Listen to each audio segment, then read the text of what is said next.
Ya, NM menggugat Wan Prestasi atau menggugat secara perdata si RG melalui pengacaranya. Kenapa Bang? Menurut Abang apa alasannya NM dan melalui pengacaranya menggugat secara perdata?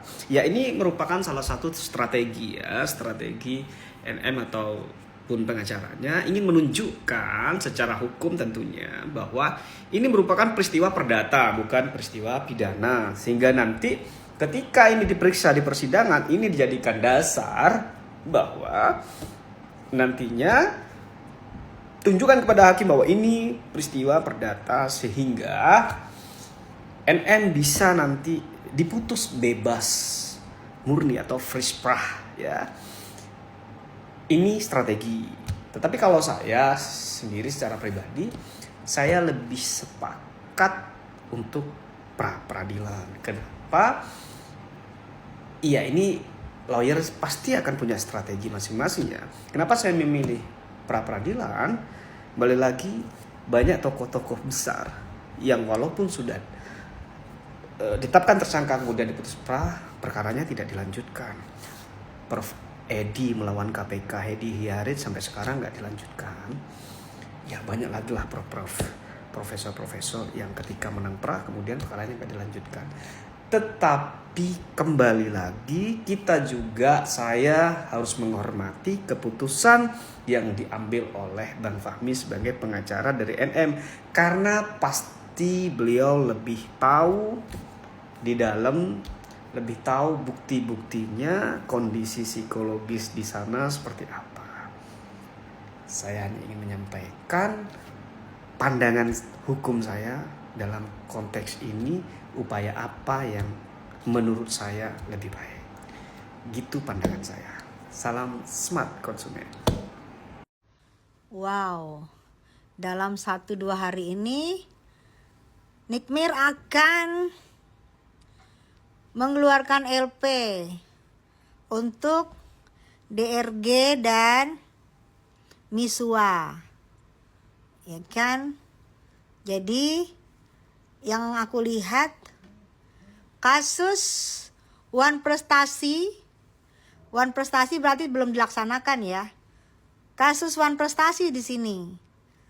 Siap-siap ya buat DRG dan Misua yang akan dilaporkan. Ternyata pengembangannya kasusnya bener ya, itu endorse. Kalau Wan Prestasi berarti endorse dong. Gimana sih? Endorse kok jadi pidana? Kan kalau endorse itu perdata, Wan Prestasi itu perdata, say. Kan kalau aku lihat Wan Prestasinya, karena dia tidak sampai setahun. Kan katanya kalau setahun kasih tahu ya. Nah, belum setahun tiba-tiba sudah di RP-in, pidana lagi. Makanya Nikmir pun memberontak dari dalam. Hey, sama dengan gini, hey, itu mah kasus Wan Prestasi, kenapa lu pidanain gue? Gitu kira-kira, say. Dari penyampaian tadi aku lihat. Nah, kalau menurut kamu gimana? Deg-degan nggak lo, deg-degan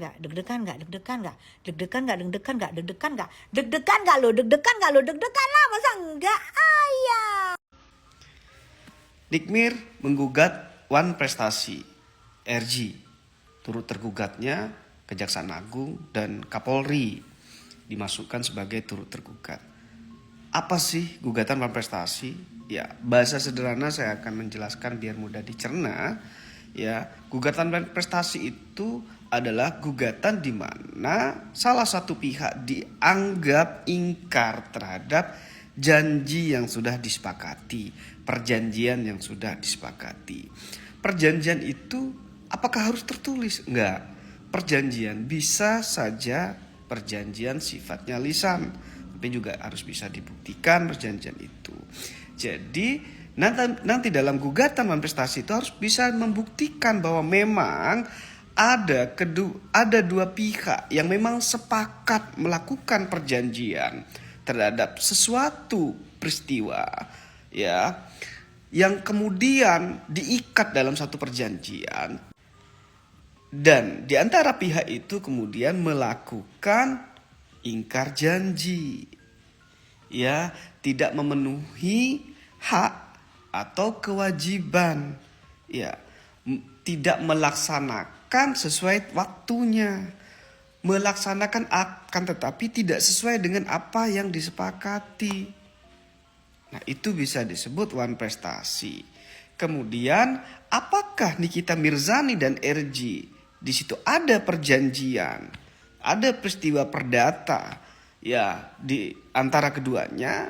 Yang bisa membuktikan nanti mereka berdua. Apakah antara Nikmir dan RJ itu merupakan peristiwa perdata dan bisa dianggap ya wan prestasi atau tidak? Cuma yang jadi pertanyaan ini menurut saya akan menjadi potensi peluang besar untuk DNO adalah ketika Kapolri dan Kejaksaan Agung dijadikan turut tergugat. Karena tidak ada ya kepentingan hubungan hukum di sana menurut pendapat saya. Terima kasih. Oke Bang, kalau boleh tahu kesepakatan itu apa Bang, dalam hal bidang apa kesepakatan antara 4M tersebut Bang, boleh dijelaskan? Ya itu kan disuruh mereview yang baik-baik. Anda sudah dengar tuh percakapannya kan sudah ada di media sosial. Di YouTube kalau nggak salah, di TikTok kan ada itu yang lagi rekamannya kan ada. Anda bisa dengar sendiri. Kalau Anda nggak punya nanti saya coba akan carikan. Yang jelas itu adalah bagian dari kesepakatan yang harus dihormati, dan apabila kesepakatan itu dipersoalkan, itu adalah bagian antara prestasi dan non prestasi. Bang, kesepakatan itu hitam di atas putih atau seperti apa Bang? Tertulis atau Kesepakatan itu bisa tertulis, bisa lisan, nanti itu proses pembuktian. Yang jelas kami punya dalil, punya dasar, punya argumentasi hukum bahwa ini adalah bagian dari persoalan perdata, sehingga apabila persoalan tersebut dipersoalkan, maka itu terkait dengan prestasi dan wan prestasi. Prestasi itu adalah telah melakukan, wan prestasi adalah mengingkari kesepakatan yang ada. Dan gugatan yang kami ajukan adalah gugatan adanya wan prestasi yang dilakukan oleh seseorang, RJ dan AM. Sebenarnya Yang diberitakan oleh Pak Anus ya? diberitakan oleh kuasa hukum dari Dr. RG. Jadi intinya laporan yang ada di Polres Jakarta Timur itu merupakan turunan dari kejadian di tanggal 17 yang di Jakarta Timur di rumah makan Suharti. Jadi kebetulan lokusnya ada di Jakarta Timur, jadi dari pihak Polda Metro Jaya melimpahkan ke Polres Jakarta Timur untuk terkait dengan pasal 310 dan 315 ya. 281 itu aja sih. Lebih hafal jadinya ya. Iya. Karena itu pasal asusila gitu. Iya, betul. Ya. Jadi kalian tahu ya yang dilaporkan pasal asusila ini siapa gitu ya. Yang hewan pemakan bambu itu ya.